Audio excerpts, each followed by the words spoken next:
Hello, ladies and gentlemen. So now we're going to do this example. It's a continuation of the previous example. It's a continuation in the sense that we're going to use the same figure. Okay. So the region is bounded above by y equals 2 cosine x, from below by y equals 0, from the left by pi over 6, and on the right by pi over 2.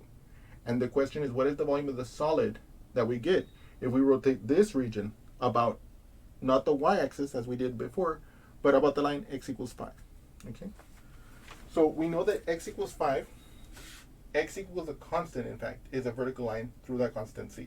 In this case, x equals 5 is the vertical line through 5. So I can draw that here as follows. Okay. This is x equals 5, and this is going to be our axis of rotation. Okay. Let me put that 5 here. Okay. Okay. So the question then comes to us. What is the best strategy in our case in this example to find the volume of this figure? You may realize that, like the previous figure, cylindrical shells will make sense. Okay? And of course, we're going to do it that way in this case because that is the easiest technique to use in this example. Okay? I want to also point out that if you notice, it has radial symmetry, right? Like at any given distance from the axis of rotation, the height of the figure will be the same. It'll be that height. And so it makes sense that the cylindrical shells technique would be appropriate and would be effective. Okay, I don't want you to take that as a hard and fast rule, but it's a rule of thumb. Okay. Okay. Having said that, what do we need? First of all, we write down our volume integral for cylindrical shells. Volume is going to be the integral from a to b 2 pi r of x times f of x dx, right? And we know that f of x is the height of the sheet at the given x value. Let's say I take an arbitrary x value like this one, right? What's the height of the sheet? Well, in this case, it'll just be the top, which is y equals 2 cosine x, minus the bottom, which is just 0, because y equals 0 is the bottom of this whole thing. So that's just 2 cosine x, right?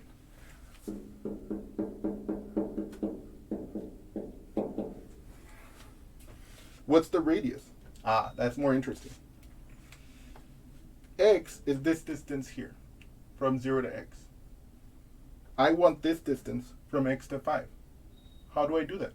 Well, 5 minus x.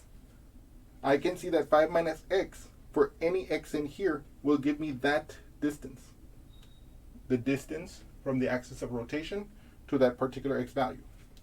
So here we can see that the r of x is not just x. In this case, it's 5 minus x. And you're going to see this kind of situation. And of course, it could also be, if the figure had been beyond the y-axis, we would have it would have been 5 plus some amount. Like let's say that this was over here, like, and the right-hand extent of this region was at -1.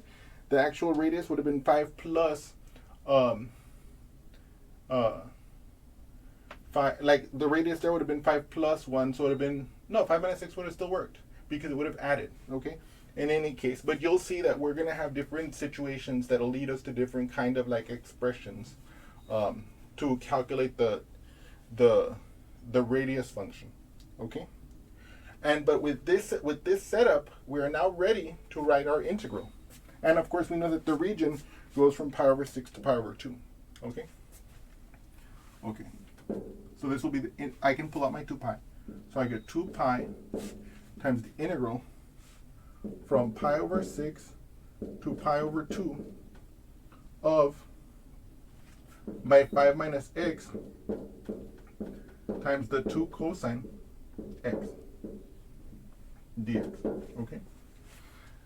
Let me just state one more thing before we proceed with this integral. I want you to observe that you can always double check. This is not a 100% positive verification that this works, but just as a sanity check, you can verify that the radius function at the endpoints gives you the right radii that you expect from the axis of rotation. That will pretty much help to you to have more confidence in the radius function that you have selected. Okay. So now we're going to perform this integral. Okay.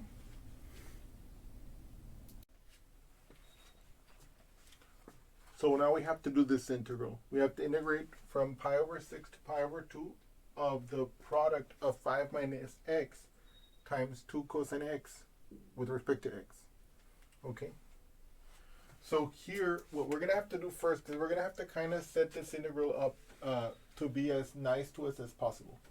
So the first thing we're going to do is we're going to say, okay, I can distribute this 2x, this 2 cosine x into this expression here, right? So I can rewrite this as the integral from pi over 6 to pi over 2 of what? 5 times 2, that's 10 cosine of x, right? And then minus, what's x times 2 cosine x? Minus 2x cosine x dx, right? So then I close this and I put my dx, okay? Then what I can see is that I can break this integral into a difference. I know that if I have the integral of a function minus another function like this with respect to some variable, in this case x, then this will be the same as the integral of f dx minus the integral of g dx. And particularly, and also if I have a constant like, let's say a, and I'm multiplying it times f, then the integral of that constant times f with respect to x will be that constant a times the integral of f dx. Okay. So if I use these rules, watch me apply them. So I can write this integral first as the integral from pi over 6 to pi over 2 of 10 cosine x dx, minus the integral of 2x cosine x dx. Okay? Using this first rule. Okay? And of course, let me just make a point here. It's the same if it's plus. The integral of f plus g dx is the integral of f plus the integral of g dx, and the integral of f minus g dx is the integral of f dx minus the integral of g dx. Okay. Oh, and of course here this is also still from pi over 6 to pi over 2. Okay. Then of course in this case I can pull the constants out. So I can see that this will be 10 times the integral from pi over 6 to pi over 2 of cosine x dx minus 2 times the integral of from pi over 6 to pi over 2 of x cosine x dx. Okay? This first integral, as you might imagine, is very straightforward. This one is slightly more complicated. So I'm going to show you both of these over here on the side, and then we're going to plug them in over here. Okay? Okay.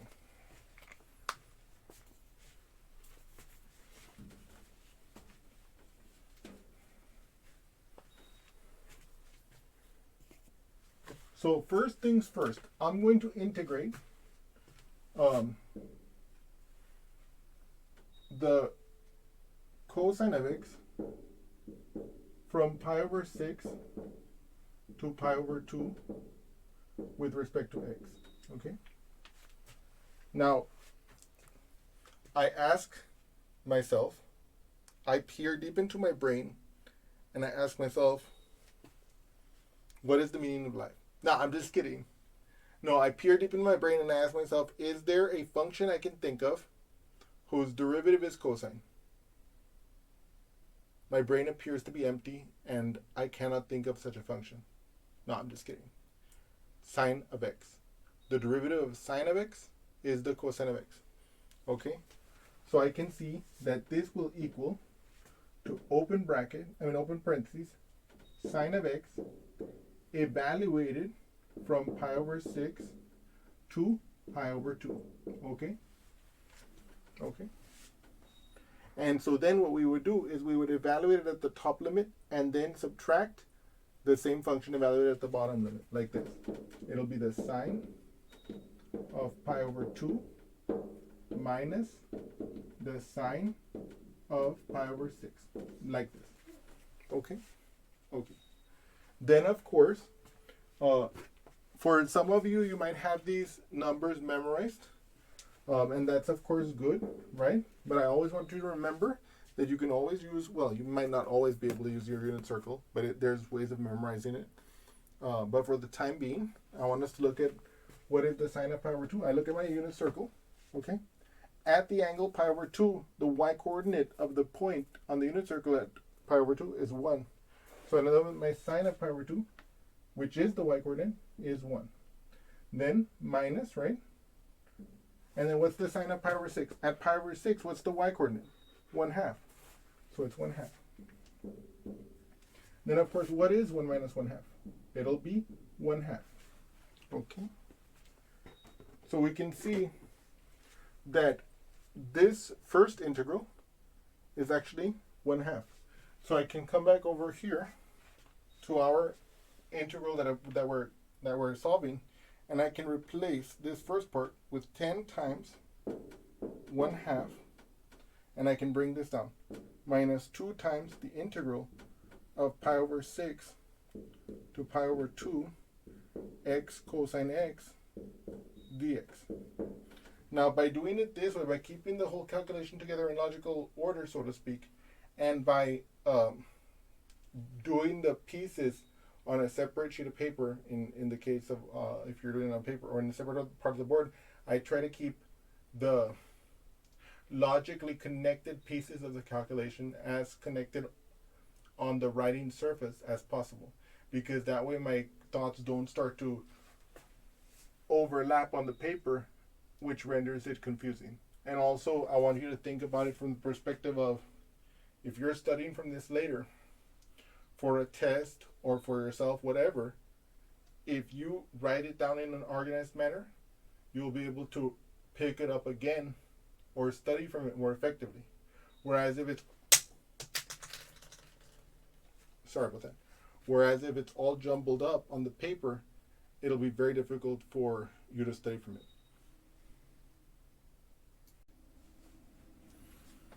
But so I want you guys to notice that, about to organize your work on paper as to keep it as organized as possible. Now, on a separate note, so I want you to know these integrals by heart. The integral of the cosine of x with respect to x is equal to the sine of x plus some integration constant c, and that the integral of the sine of x dx is equal to the negative cosine of x plus some integration constant c. Okay, those are very useful. Okay, we could have used the first one here in this integral instead of thinking about it the way I thought about it, or the way I demonstrated for you guys to think about it. But like, I also want you to have those thoughts going through your brains as well. Okay, so now we have to do this integral. Okay, so let's do that together.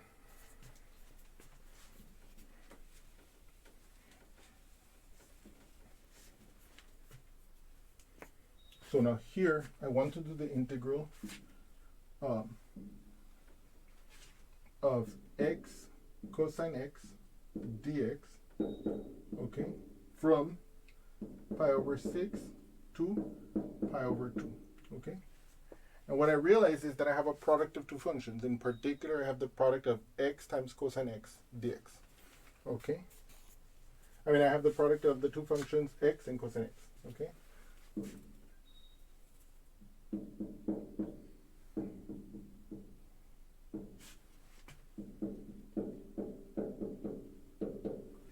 So what I'm going to do is, I realize that because it's a product of two functions, I can probably benefit from doing it by integration by parts.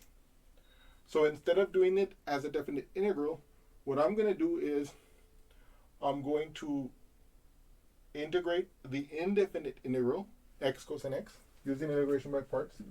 I'm going to take that all the way to the final result, and then I'm going to evaluate it at the upper and lower limit. Okay? So in other words, I'm going to integrate x cosine x dx, and I remember, and I encourage you to always write down what I'm writing down. Always write down your formula. Okay? Unplugged and then plug in, and it'll help you to ingrain that formula in your brain. So now, the idea of the integration by parts formula is that if I make the right choice of f and g, the integral on the right-hand side will be easier than the integral on the left-hand side. And hence, the integration by parts formula will help me to actually resolve the integral. Okay? Okay. So in this particular case, look at this. If I were to take the derivative of x, I get 1. If I take the derivative of the cosine, I get sine. Well, I get the negative sign. Okay? But you see what but look at what happens here. If when I took the derivative of x, I got 1. That would make this integral probably easier. If I took the cosine x and I took the derivative, I get sine. That does not apparently lead us to believe that it'll make this integral any easier. Okay? So what we're going to choose is we're going to choose the g to be our x. So I'm going to list what I have here. My g is going to be x, and my g prime is therefore going to be 1.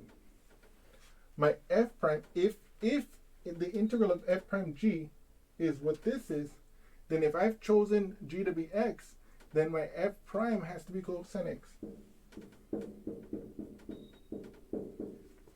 Now, can I think in my brain of a function whose derivative is cosine x? Yes. The sine of x, right? So I know that the f here is the sine of x. Okay? Okay. And of course we can test it. What's the derivative of sine? It's cosine x. So we're in business. So now this integral is equal to f times g. So it's sine of x times x, or as I can write it here, x sine x. Then minus, okay, minus, right? And then the integral of fg prime. So so sine of x times g prime, which is 1. So it's just going to be the integral of sine of x dx. Okay? Notice, here we don't have any integration left to do here. Here is the only integration left for us. And look at, wouldn't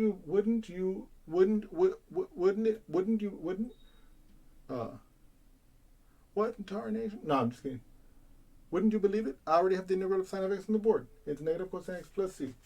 Okay, so that's going to be x sine x minus, open parentheses, negative cosine x plus c, let's say.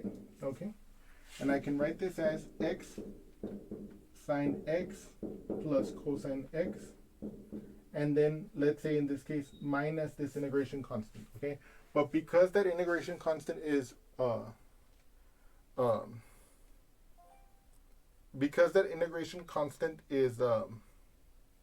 arbitrary until we have like some initial conditions and the limits of integration, we can just rewrite it as plus because depending on the limits of integration or whatever the initial conditions are, that will determine what c is. Okay, we'll look at those kind of details later. Okay, but so now what you can see is that I've gotten the integral of the x cosine x as an indefinite integral, and I can use this expression to evaluate this integral. Okay, so I'm gonna summarize this by so let me see what I want to do. Okay, so what I'm going to do is I'm going to copy this underneath here because we already saw how to get it. Okay, so we know that this is equal to x sine x plus cosine x plus c. Now you're going to see I'm going to evaluate my definite integral using this expression that we got by calculating the indefinite integral, and you're going to see that the constant of integration will go away here. Okay, so the integral from pi over 6 to pi over 2 of x cosine x dx will equal to, open parentheses, x sine x plus cosine x plus c evaluated from pi over 6 to pi over 2. Okay. So now I'm going to evaluate it at the top, and then I'm going to subtract, and I'm going to evaluate it at the bottom. So I'm going to have open bracket. At the top, it's going to be pi over 2 times the sine of pi over 2 plus the cosine of pi over 2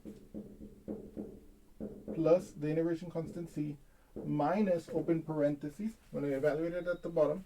So pi over 6 times sine of pi over 6 plus the cosine of pi over 6 plus the integration constant c, and then close bracket. Okay? Okay. So now you see this evaluated to that, which evaluates to this, and now we're in business. We can see that this becomes the pi over 2 times, well, first of all, what is the sine of pi over 2? Well, I can pull out my magical unit circle, add pi over 2 the sine, which is the y-coordinate of the unit circle point corresponding to that angle, is 1. So it'll just be open bracket, open parentheses, pi over 2 times 1, that's pi over 2. Plus, what's the cosine of pi over 2? Well, if I look at the angle pi over 2, the x-coordinate corresponds to the cosine, and that's 0. So 0 plus c, right, close parentheses, minus, open parentheses, the pi over 6 times, okay, what's the sine of pi over 6? 1/2. Plus, what's the cosine of pi over 6? It's the x-coordinate, which is square root of 3 over 2. And then plus the integration constant c, and then close bracket. Now, one of the things I want you to observe about this is the following. If you notice here, I have the plus c, and then I have the minus, and then the plus c. So I end up, the integration constant, in fact, actually does cancel out, okay? So let me scratch that out for you, so you guys can see that visually, that goes away. And now, we have the pi over 2 minus, when I multiply these two, I get pi over 12. Because 1 times pi is pi, 2 times 6 is 12. And then minus square root of 3 over 2. So I'm going to end up with pi over 2 minus pi over 12 minus square root of 3 over 2. Okay. Now, you can see that I can multiply the top and bottom of this one by 6, the top and bottom of this one by 6, and I'll get 6 pi over 12 minus pi over 12 minus 6 square root of 3 over 12.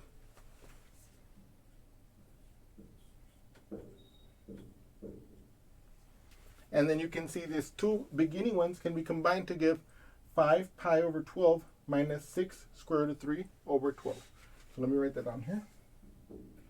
5 pi over 12 minus 6 square root of 3 over 12. Okay? And so finally, I'm in a position where I can start, so I can replace this with the value we got for it. 10 times 1/2 is 5. Then minus 2 times what? That expression there. 5 pi over 12 minus 6 square root of 3 over 12, right? And now you can see when I multiply the whole thing by 2, the bottom will become 6. Well, I can cancel out and I can make the bottom 6, right, for all of this. So, and I can write 30, I can write 5 as 30 divided by 6, because 30 divided by 6 is 5. So it'll be 30 divided by 6 minus 5 pi over 6, and then plus, see how this is a minus and this is a minus? Plus 6 square root of 3 over 6. Remember, the reason why both of these are 6 when they were 12 on the inside is that I canceled out this power, this 2, with the 2 in the denominators here. Okay? Which will occur because of the distributive, all right? This would have become 2 times 5 would be 10 pi over 12. 2 times 6 would have been 12 over 12. And so then if I just cancel out 1 power of 2, I'm left with this expression. And this allows me to write this compactly in one form, in one unit as, now that I have them all in the same denominator, 6, I can write them as 30 minus 5 pi plus 6 square root of 3. Okay? So what I want you to observe here is that this integral, even though it looks, it's not, it doesn't look too intimidating, but it did require a lot of careful little attention to detail to get us to our final answer of 30 minus 5 pi plus 6 square root of 3 over 6. Okay? Yes. Boom. Magically, we perform this integral, or we have performed this integral, and we get 2 pi times, open bracket, okay, 30 minus 5 pi plus 6 square root of 3, all of that divided by 6. Okay? Okay. So now what we have to do is we have to, well, we could leave the answer like this, but I have a factor of 2 on top and I have a factor of 2 on the bottom. So what I'm going to do is I'm going to cancel out that factor of 2 and I'm going to leave the pi on the outside. So I can write it as pi, open parentheses, 30 minus 5 pi plus 6 square root of 3 over 3, right? And so there we have the volume of this figure, okay? And of course, let me also make a point here. You could also have written it as 30 pi minus 5 pi squared plus 6 pi squared root of 3 over 3. You could have tried to evaluate it with a calculator to get like some numerical approximation to what the volume is. But to my mind, this looks very neat, okay? But of course, again, because of the complexity of this answer, you could have expressed it in different ways, okay? But don't be put off by expressions like this. In any case, I hope you've enjoyed this example, okay?